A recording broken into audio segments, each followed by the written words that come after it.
Good afternoon to all.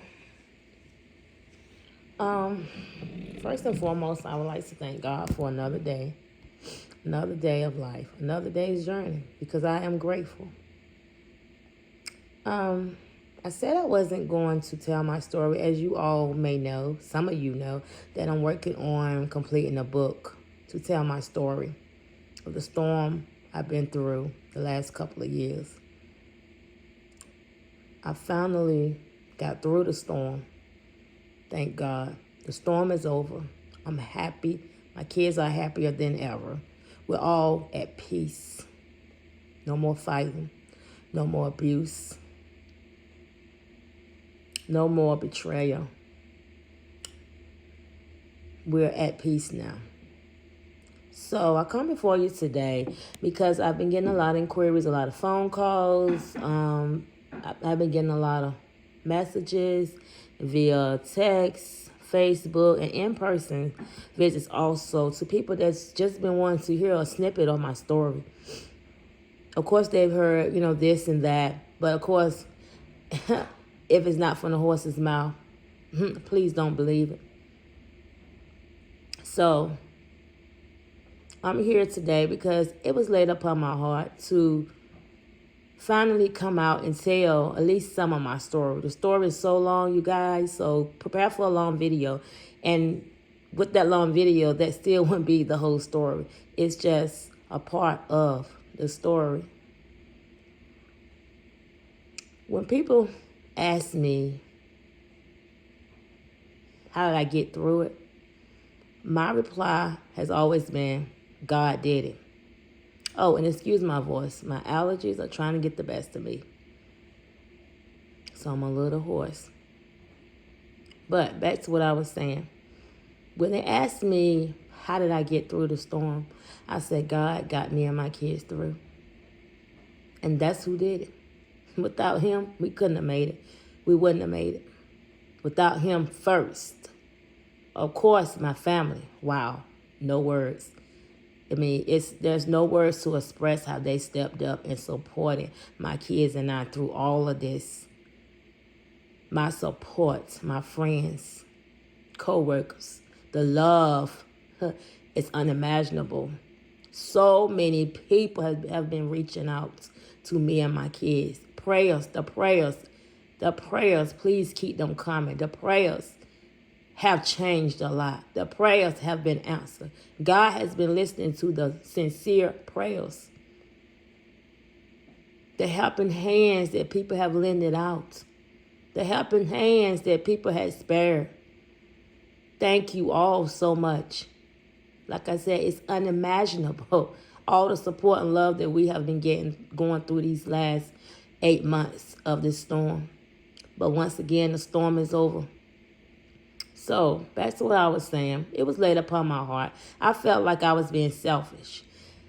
The reason I say that is because me holding my story inside could be holding the queen back from her breakthrough. Could be holding the queen back from her deliverance. There could be somebody, and I'm sure there is somebody out there going through the same thing I went through, or in those days to come could face what I have been through. I'm not up here to tell my story to shame anybody. I'm up here to tell the truth and nothing but the truth. Anything I say up here, I have proof to back everything up. I have texts. I have paperwork. I have people that can speak for anything that I'm saying. I have eyewitnesses, videos. So once again, I have no reason to get up here and bluntly tell any lies on anybody. That's not me and my character. Within these last 8 months, my relationship with God has came so much better. I have became closer to God.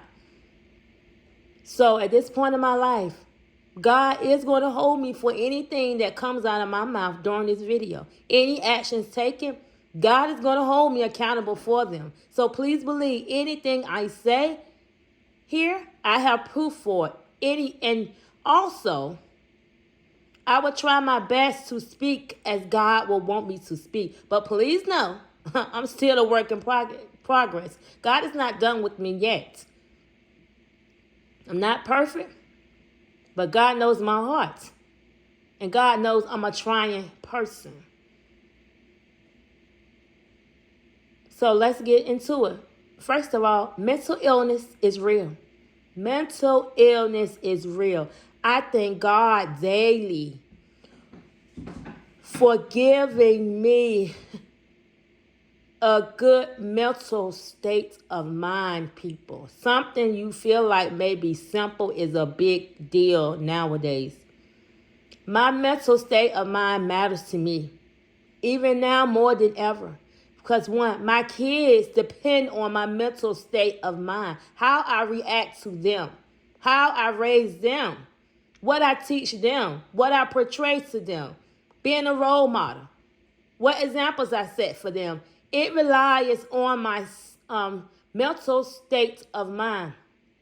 So that's very important to me. I have to be stable in order to be able to provide all of those things to my boys. And they are 14 and 1 is 17, and he will be 18 Saturday. So they're watching. They're watching closely to what I do and the things that I do and the way I handle situations. So now, anytime I react to anything, I try my best, I'm not perfect, to include my kids. How would that affect them? How will my mental state of mind affect them? How will my actions affect them? They have been through enough. So, getting into it, mental illness is real. If you're not the same person every day, if your mood swing changes for no apparent reason, you have some type of mental illness going on. Mental illnesses is at an all-time high. You have people walking around here with mental illnesses, and they know it, their family know it, but they refuse to get help due to pride and whatever else reasons. Mental illnesses are deep and rooted into families. I'm telling y'all, I dealt with one for 15 years, a psychopath. I never knew he was like this. He wore a mask, mimicked to be somebody that he truly was not. But I'm going to tell you something about a mask. A mask can only be worn for a certain amount of time. Your true identity has to reveal itself, and it will in a matter of time. You can wear a mask for a year or a couple of years, but after that, it will soon deteriorate, and your true identity will come out. And this is what happened in this situation. I never knew I was sleeping with the enemy. The whole time, envious, jealousy, backbiting, deceitful, demonic. Very demonic. Narcissist at its best.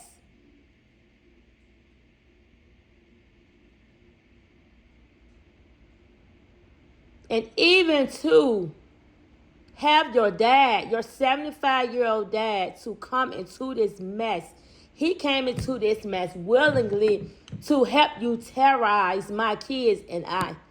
That's more sickening to me. Y'all are sick. 75 years old, 1 foot in the grave and 1 out. Instead of you being a role model to your son, a grown son, instead of you trying to be the matriarch, supposed to be the matriarch of the family, setting an example, having boundaries, morals, self-respect. What kind of boundaries and morals are you instilling in your grandkids? You have 2 grandsons. What are you teaching them? To run behind their kids when they're in the wrong, to terrorize women's lives and their kids' lives? To evict their kids from their own home because because the mom is done with him? That's what you teaching your grandsons, right? You 75-year-old psycho. It's not okay. Instead of you telling your grown son, it's not okay, do this that way, don't do it that way, which you shouldn't have to tell him, but see, it all comes from the upbringing. The upbringing of him. You and his mama did a poor job, and I tell you to your face, a poor job raising this psychopath. He's out here terrorizing women's lives, running from woman to woman. A man is not loyal to his child, won't be loyal to another female, won't be loyal to nobody. He's not loyal to nobody. Any man that willingly evicts his own son from his house, from the comfort of his home, then you walk around like it's okay. You are sick. I'm scared of you. If you do it to your son, I know I don't stand a chance. I know nobody else won't stand a chance. Anybody that's in your corner enabling you, they are sicker than you. They need to seek help along with you and your dad. Instead of enabling you, they need to link you to the nearest mental institute. There's a mental illnesses. There's a lot of mental illnesses deep and rooted in that family. He even admitted it on video. He is a schizophrenic. He is an alcoholic. Alcoholic runs on one end, schizophrenic and other mental illnesses runs on the other side of his family. He admitted to out his own mouth. That man been had issues as a child, because I sat down with the dad at his house, and he told me as a young boy he had mental issues where he told the mother, but she swept it under the rug. Never got the boy any help. Now look at him, a grown man walking around untreated, with untreated mental illnesses, terrorizing women and kids' lives, going from one woman to another. They ain't gonna think it's okay. But you 75-year-old, supposed to be the matriarch of the family, supposed to be the role model, setting examples for your grandkids, especially your grandsons. You in here anticipating in this foolishness, sitting there caught behind him while he bluntly get up there and lie and file false charges on me. Because he's so cruel, so demonic, so mentally ill, so scorned, so scarred from childhood trauma that was left untreated. He is hurt. He is broken. That's why he runs from woman to woman, trying to diminish his problems, trying to camouflage it. He is broken. Broken people break people. Hurts people hurts people. Anybody in his corner that's taking his side on evicting his 13-year-old son at the time, you need to seek help too. But I promise you, God gonna hold you and him, his dad, and everybody else in this situation accountable for everything they did, especially when it comes to an innocent child. My kids didn't do anything to anybody to deserve any of this. You 75-year-old man went to the house when the judge gave me authorization to go back and stay in the house. No, we didn't stay there. We only went there to get our clothes, and I left food there for my sons to stop after games, after their sports activities, to stop and eat or whatever they needed to do. You knew that was going on. Your son wasn't allowed to stay there at the time. He gave you the house key.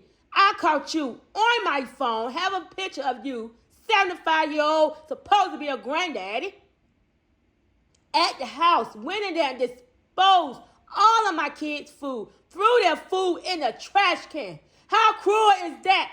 You are sick. You are sicker than you think. And you think it's okay for a granddad to do that and for the grandson to know it? And you think he'll ever have anything for you to ever do in his life? You can't blame the child. I don't have to say a word. He sees it all. He's old enough to see it all.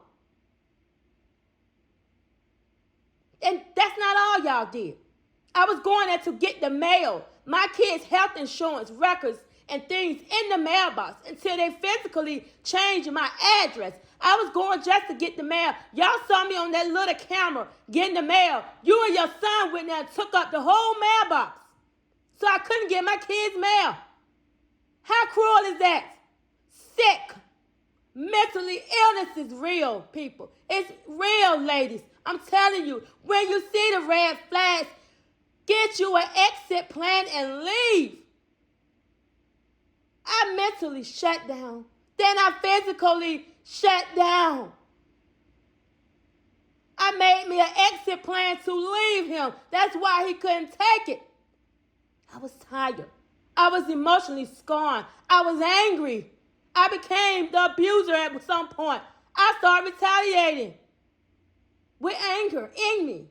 Got tired of habitual cheating. Oh my God. Out Purdue. Women hitting my inbox up. Going to my family members. Calling. Everything to tell me who he was cheating with, who he was having an affair with, even a man. That was my last straw. But I still stayed there. That was my last straw, but I still stayed there, ladies. I didn't leave like I should have had left. The cheating only got worse. I pray to God many a nights that he would take that deceitful, distasteful behavior from him. Because I was an honest person. I never cheated, y'all. The whole time, I never cheated. Had several opportunities to, but I never cheated. I thought maybe by me not cheating, that would make him change his behavior. No, ladies, it didn't change. It only got worse. Cheating never stopped. Went from one woman to another, to the point they were sending me pictures of him out Purdue in the cafeteria, hugged up with women, this, that, and the third. He would come home, lie, drink alcohol every day, drink like a fish, drink alcohol like a fish, come in the house drunk. To one point, he started jumping on me, started beating on me. I started fighting back. At one time, my oldest son got in. He jumped on him. I knew then. I said, Lord, this is getting closer to my time to leave. No, not closer. It was time to go. Even at one point, I was doing his son's hair in the kitchen. He came and jumped in my face. Then his own son jumped up in his face. I said, Lord, it's time to leave. I know you're trying to tell me, Lord, to get out. This is a place that you never intended for me to be. But I was so stubborn. I wouldn't move, so you made things worse. You made me so uncomfortable, Lord. I needed that. You shook me up so bad because I wouldn't move. You started with the cheating. You started with the lies. You didn't make it happen. God didn't make it happen to me, ladies. He allowed it to because he wanted me to leave. That's not what he wanted for me. He wanted better. That man is not for nobody. He's a hurt, broken, mentally ill individual just running around. Take these psychopaths off the streets. Send them to the mental institute. Him and his dad, they need to go. They are sick. You even had access to talk to his son. This right here is for all his little crew or whoever out Purdue. Not that I care what you think of me because, see, God saw it all. So I don't have to tell my story. God saw it all. Y'all don't have a heaven or hell to put me in, so I could care less what story, what version of his story he tells y'all out of his little brain that don't even work well. But I'm going to tell you this. I got proof once again. Everything I'm saying, I have proof. He had access to talk to his son. Why he out there telling y'all I won't let him speak to his son because of this, that, and the third? Bitter, whatever. Bitter's nowhere near my tongue. I'm just the happiest now than I ever been. I'm glad somebody else came and picked up the trash I put on side the road. I'm glad somebody else picked up the baggage because it's all hers now. It's out of my hands. I dealt with it. I tried to deal with it. I couldn't no more. I was ready to go. I mentally checked out a long time ago with him. Way before this came along. I was there physically, but I had an exit plan, and he knew it. It was a matter of time until he attacked me. June the 9th. That was my last straw. Putting a box cutter to my arm, holding me hostage in my bedroom, taking my cell phone, locked the door, and threatening me. On June the 9th, 2023. That was my last straw. I was ready to go. I left, ladies. I left. I took the physical abuse. I took the mental abuse. Took the emotional abuse for years and years. The cheating was out of this world. The lies, the scandal. I went to his family members over and over, to his dad. Even sat down with him. Dad even said he knows he's been cheating on me. Women even came to his house to get some money from him. The little bit of money that he had to offer. His dad even said, if I will ever leave him, he wouldn't support him because he did it to himself and he's wrong. But this is the same man that sits in the courtroom right beside him, have been sitting there during the whole ordeal when we were going through the court cases with the false charges. This is the same 75-year-old man that stood beside his son when he went up there and lied and took out false charges on me to have me arrested. Not once, not twice. Not 3 times, but 4 times. This is the same 75-year-old man. Who are you? Back to what I was saying about the Purdue little crew. Just to enlighten y'all little minds. He had access to talk to his son. His son had a cell phone under his plan. When I first left, he called, excuse me, he called his son twice. One time, my son didn't answer. When you intentionally terrorize a young boy's mom, all you have to look forward to, his whole supplier, his whole shoulder to lean on, ear listening to him, and all of that, boys don't take it well. That's a different kind of hurt for them. It's a different kind of hurt, and it sticks with them. Boys love their mom, and my boys are like that. So when you try to intentionally hurt me, I don't care who you are, they have a problem with you too. But my son did answer the phone one time. He talked with him, whatever. I never stopped my son from talking to him. But guess what he did? His only access of communication at the time, you all, guess what he did to his phone line? Disconnected it. He turned off this 13-year-old phone. My son was trying to call me and realized his phone was disconnected by his dad. The only communication he had for his son. So you disconnected his phone line because you didn't want to talk to him. Now you wonder why you can't talk or see him. If you knew the way he felt about you, I'm going to leave that where it's at. I'm not even going to disclose it. I don't have to say a thing. My son, both of them, they saw it all. They watch me fight him. They watch him jump on me. They watch him lie to me. They watch him argue with me.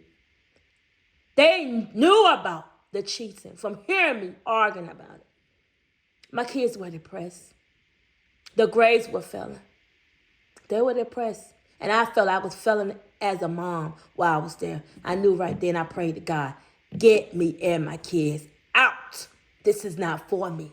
That was my prayer every day within that last month because I felt a shift in the atmosphere. I knew something drastic was going to happen. Something was going to shake for me to leave. I felt it in my spirit, but I didn't know what it was.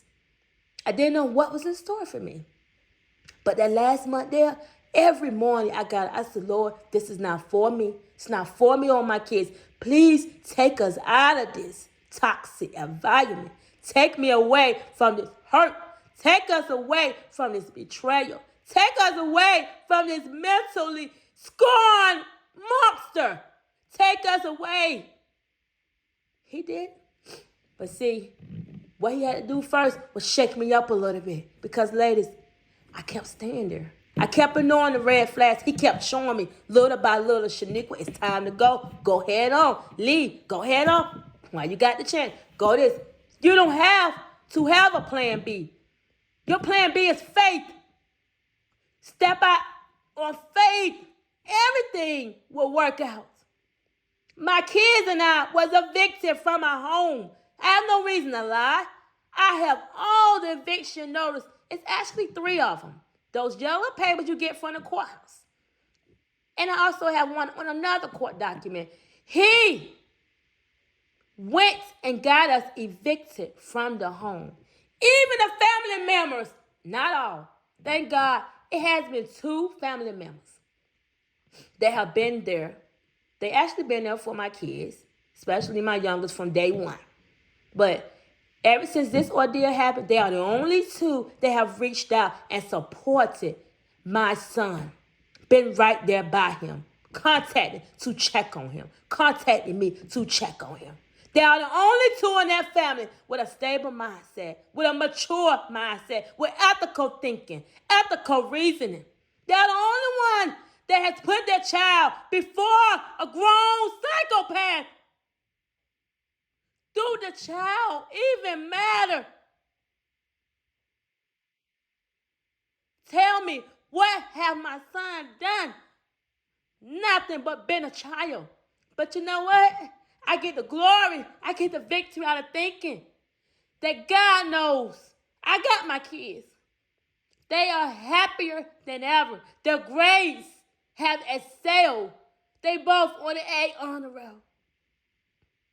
My oldest son got accepted to college. He's working full time. But my youngest son got accepted to the early college. Great in sports. He's doing well. But ladies, if I would have kept sitting there, my kids would have been in turmoil. There's no telling where I would have been or where my kids would have been. Never depend on anybody. Once again, get you an exit plan and leave. Run for your life. If you see the red flags that I saw, no need to wait till 15 years down the road like I did. When you see the first set of red flags, leave. It only gets worse. If he cheated on you once, he's going to do it again. If he cheated to get you, he's going to cheat on you. If he did it to his ex, he did it to me. He's going to do it to you. If he did me dirty, he's going to do you dirtier. You are not exempt. Nobody's exempt. Any man with a heart, any human being with a heart, any 75-year-old should be on his knees praying to God. But see, you can't because you are demonic. You are evil. You don't even worship God. And you did it to your wife. That's why you're 75 years old. You're 75 and divorced. You abuse your wife. You are alcoholic yourself. You stay in and out of the hospital due to alcoholism at 75 years old. That's where your son get it from. That's why he's gone. That's why he don't know no better. He don't have nobody to teach him better. The one person that was supposed to show him the roots of life can't show him because you are torn yourself. You are broken. So the cycle goes on and on. But I rebuke it on my son. My son will not carry on. He will not carry on that curse of alcoholism. He will not carry on the curse of mental illnesses. He will not carry on the curse of terrorizing women.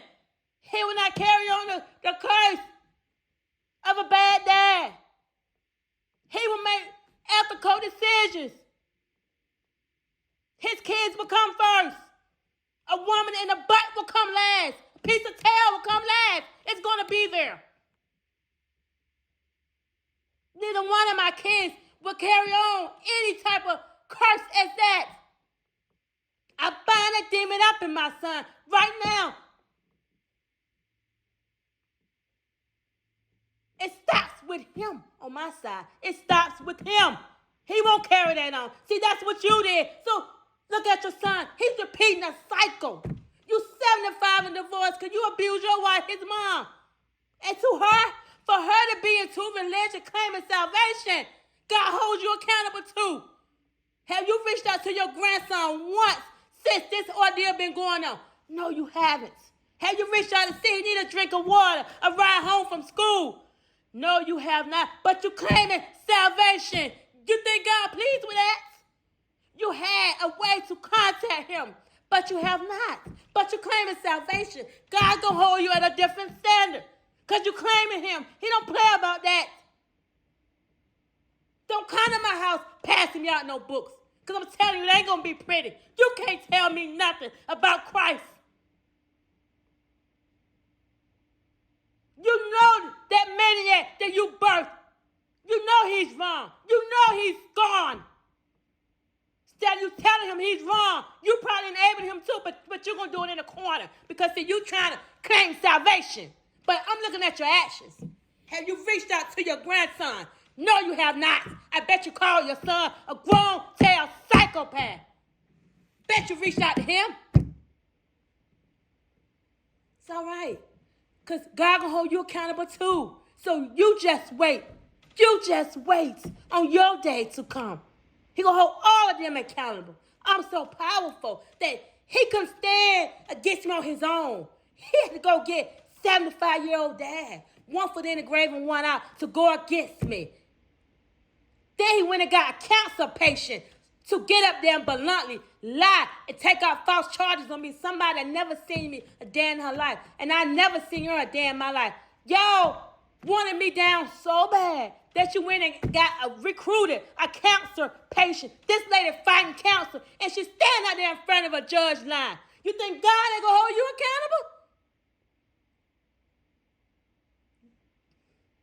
accountable? I mean, I'm lost. Do y'all think God is blind? Do you think God don't see all of this? He sees it all. He's going to hold you all accountable for your actions. Getting up there lying on me because all of y'all wanted to see me down. Even got his new supply, his next victim, the next lady that he's with. Now, even got her to go out there and bluntly take out false charges and lie. God will hold you accountable too. See, it gives me glory, gives me victory to know I was that powerful that you had to dig up a 75-year-old that should be on his knees praying to God, trying to get a closer relationship with his grandkids because your days are numbered. Your days are numbered. Instead, you walking behind a psychopath, enabling him, enabling this demonic mental illness, deceitful, heartless behavior. Even sitting beside his new supply in the courtroom. Excuse me. You are sick. You both are sick. Go seek help. Instead of running to the court and the police, run to the nearest mental institute. Y'all need to sign yourself in. Y'all out here terrorizing women and kids' lives and think it's going to be okay. I don't have to touch it, and I'm not going to touch it. I got too much to lose. I'm going to let God do the touching, because he been touching, ain't he? Tell me about it. He been touching y'all, ain't he? Tell me about it. Yeah, you thought I needed you. But see, I want to thank y'all. Thank you for helping me build a platform for where I want to be in life. I'm finally where I want, in my own home. I don't have to worry about nobody evicting me and my kids. This is mine. This is ours. On to your next victim. I wish her well, because when you're done with her, she's going to need law enforcement, a psychologist, a therapist like I did, a nurse, a doctor, God, Lord, Jesus, and so much more. You haven't changed. You only changed your victim. You paint a pretty picture. But see, the colors fade off a picture after a while. I'm not here to tell her anything or change her mind or anything. Baby, go ahead. Live your life, honey. Have fun with it. But I promise you, two years down the road, you're going to come back and say, I didn't lie to you. If he did it to his ex, he did it to me. Why you think you exempt? Tell me why. Please, somebody tell me why she exempt. You're not exempt. You're just next on the roster. This man is broken. He's hurt. He's been broken as a child. Nobody ever went and got him no help. Instead, they swept it under the rug, and they kept enabling it. But see, one day, one of these good old days, y'all won't be able to enable it because God going to put a stop to it. And whatever way he chooses, all I can say, glory be to you. Because God's getting tired, and he's not happy. My 75, if I had a dad was 75 years old, he would never win in no courtroom and sit beside me, indulging in this mess, and this foolery, and this mockerous mess. And the lies and the scandals, the betrayal. He would tell me, I need to get it right, and get it right now, because God ain't pleased. But no, you sitting right beside him, giving him the right hand fellowship. Like he's doing the right thing. It's okay to evict your child, right? But we didn't have anywhere to go. What if we didn't have anywhere to go? It would have still been okay. And for the family members in the back that know better to come out and speak publicly, yeah, I'm talking to you too. Y'all just as sick as he is to enable it. You think it's okay? It could be me today, you tomorrow. It could be your child tomorrow, your son tomorrow, your daughter tomorrow. Think about it. God gonna hold all of y'all accountable for what y'all did, your input in this situation. He gonna hold all of y'all accountable. And I highly advise anybody that's dealing with anybody in that family, relationship-wise, I'm telling you, run for your life. You better get out. The people are sick, they demonic, they evil. No boundaries, no structure, no morals instilled in that family. Only 2 of them I can speak for. They have those. Only 2. And they know who they are. Only 2. They're the only 2 I deal with. They're the only 2 with a stable mind. The other one just go and do it any and everything. Don't even think about the bigger picture. Yeah, y'all recruited him. Y'all recruited others too to go against me and my kids for some materialistic, a house that ain't gonna stand for so long. The house look like right now, it's about to fall. Y'all recruited this. Y'all helped him initiate this to evict me and my kids from a house over something materialistic. You have lost your nephew. You have lost your grandchild. You have lost your child over something materialistic. Y'all are sick. Y'all sick. I'm scared of y'all. Y'all evil. I could never find it in my heart to do somebody like this over a house that ain't gonna value nothing. That ain't gonna stand forever. It's gonna eventually crumble down to the floor. Then what you gonna do? What have you gained? What have you gained? You lost. Oh, y'all lost. Admit it. Take your loss. Take your loss. All them false charges y'all helped them put against me. Guess what God did? He said, my child, this is dismissed. Dismissed. Go home. Go live your life. Because I have already prepared a table for you in the presence of your enemies, which is them. Keep watching me from my table. The table's already prepared. Y'all thought I couldn't do it, right? Y'all thought that house was going to leave me and my kids dead. Y'all left us for dead, but we did not die. We didn't die. God didn't let us die. Y'all helped us get where we at. Thank you. Thank you for the betrayal. Thank you for the lies. Thank you for the setback, because it was a major comeback.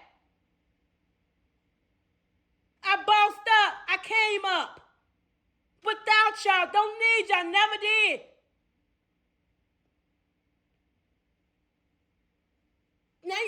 Now you're around here asking questions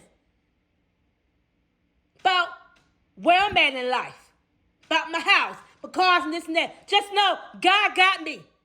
He won't have you, not nobody with evilness in their hearts.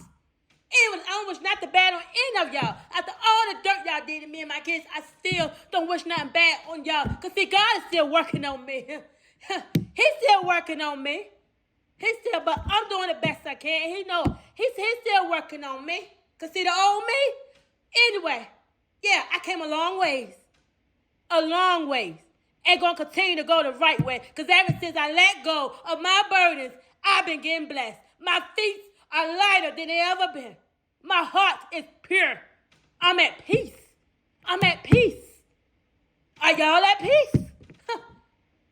Yeah, the same little boy that y'all kicked out of his house. Remember, even in your darkest days, remember when that house, that materialistic trailer that y'all were fighting me and my kids over, make sure when that crumble, because it's going to crumble, not the materialistic lasts forever. When it crumbles and y'all dark days come, make sure you think about that same little boy that y'all put out of his room. The same little boy that asked me, why can't I sleep in my own bed, mama? The same little boy that I had to tell, this is not your residence anymore, baby. This is not our residence anymore. With everything in me, I will make sure you have your own bed again. And look what God did. Look what he did. My test is my testimony. God didn't fail me. He took me through some shaking. God knows he shook me up. He shook me up. Some days I was too weak to walk. But guess what? I got up and I walked anyhow. Some days I was too weak to talk. Guess what? I got up and told God, thank you anyhow. Look at what he did for me and my kids. I didn't give up. I came up. I bossed up. And everything is up from here. The blessings are coming down, flowing like raindrops. When I let my burden go, when I left a place that God never intended for me to be, God, they opened the doors for God to send my blessings to me. I took a lot of losses. Had to get 2 attorneys to get these charges off of me. Y'all can only imagine the amount of money I spent. But it's okay. I took a lot of losses, but in every loss, I felt a win. In every loss, there was a win.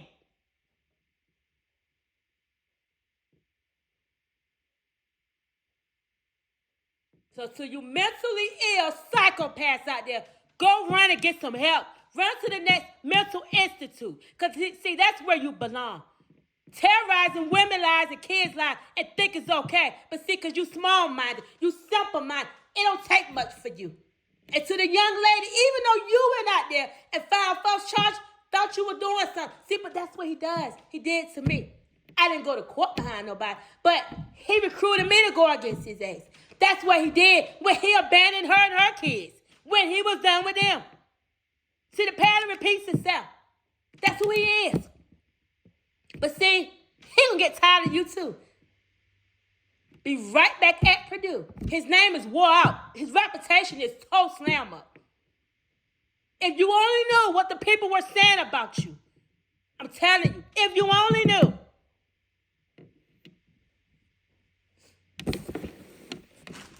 Any man that discards his child ain't for nobody. He's not for nobody. You discard your own flesh and blood. You, young lady, you won't stand a chance. Okay? His new supply, you won't stand a chance. He's a deceitful, demonic, narcissistic, mentally ill psychopath. He's a habitual cheater. I mean, the cheating was, crazy. I'm telling you, ladies, when you see the red flags, go ahead and put together an exit plan. Leave, vanish, go no contact with him, and live your life. Because cheaters, once they cheat, they're going to cheat again 90% of the time. They don't stop cheating. This is who they are. This is their behavior. This is their character. When I left this psychopath, when I left that toxic relationship, when I left that demonic person, my blessings started to flow. My blessings started to flow. And they're steady flowing. This man, any man that runs around creating broken homes, he's not for you. He definitely ain't for me. A man that don't take care of his kids, a man that don't take care of his kids definitely shouldn't be any woman's choice. Any woman with morals and boundaries. But see, that's where the morals and boundaries come. They don't have that. So I can't expect no better. Even my family, even my friends, when I told them, my biggest thing is it just do something to my heart, something to my spirit. Because I expect so much from the elderly. I work with the elder population a lot in the healthcare field. I work with them a lot. You know, I have the utmost respect for them. I was raised that way. And they deserve respect. So it does something to my heart, y'all. That's why I keep pondering on his 75-year-old dad. To get into this, you have a grandson in this situation. So your grown son matters more than an innocent child. Innocent child that's trying to go up in the world to have somebody to mimic, to have a role model. I won't let my child walk nowhere behind y'all. Because y'all going to sit him walking right into the pits of hell. Because see, that's where y'all going. That's where y'all going if you don't repent and change your life. He can't take no examples for y'all. Y'all can't be a role model for him or nothing. No role model. There's nothing you can tell him. Nothing. It's sick. I hold you up higher than what you do, your actions. But you don't have to worry about me. I have no respect for you. None. Never will. You are gone. That's gone forever. I will forgive, but I won't forget. And I will not deal with you. The same with my grandson. He will forgive, but he won't forget. And he won't deal with you. He will continue to go on with his life.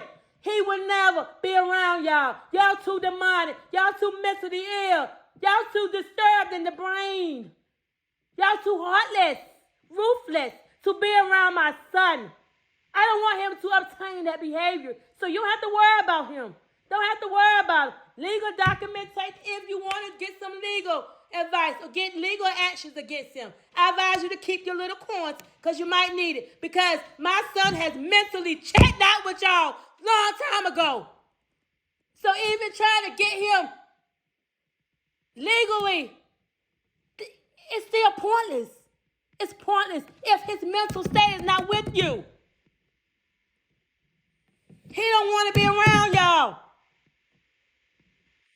You did that little boy dirty. 13-year-old evict him from his home just to have a piece of tail beside you. You are sick.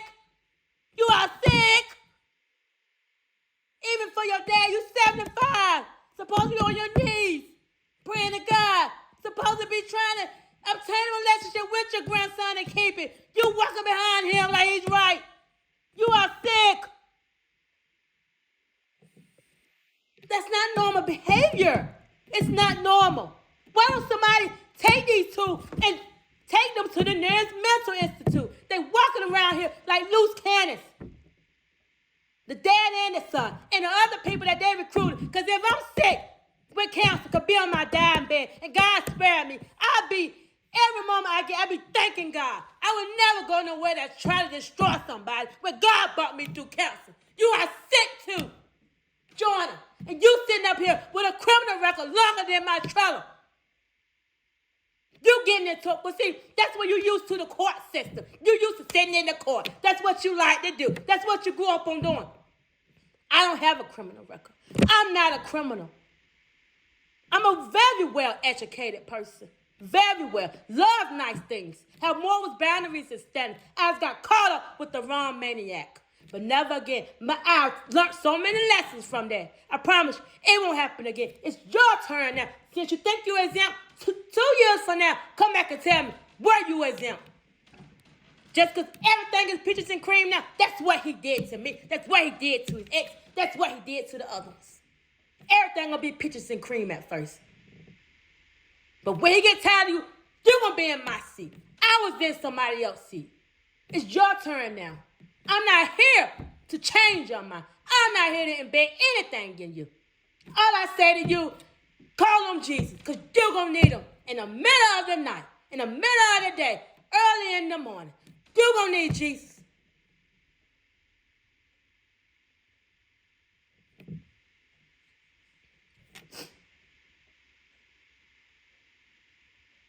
I say this to y'all ladies.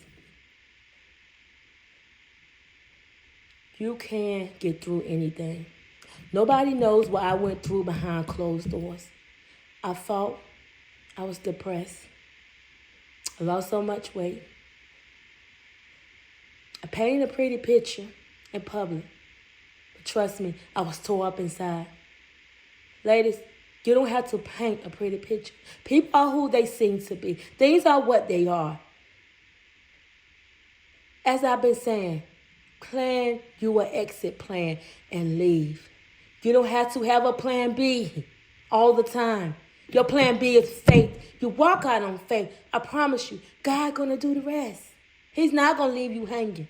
I'm not here to tell anybody to leave their significant other, but I'm telling you, I'm sharing my story. This is what happened to me because I felt like I needed a man.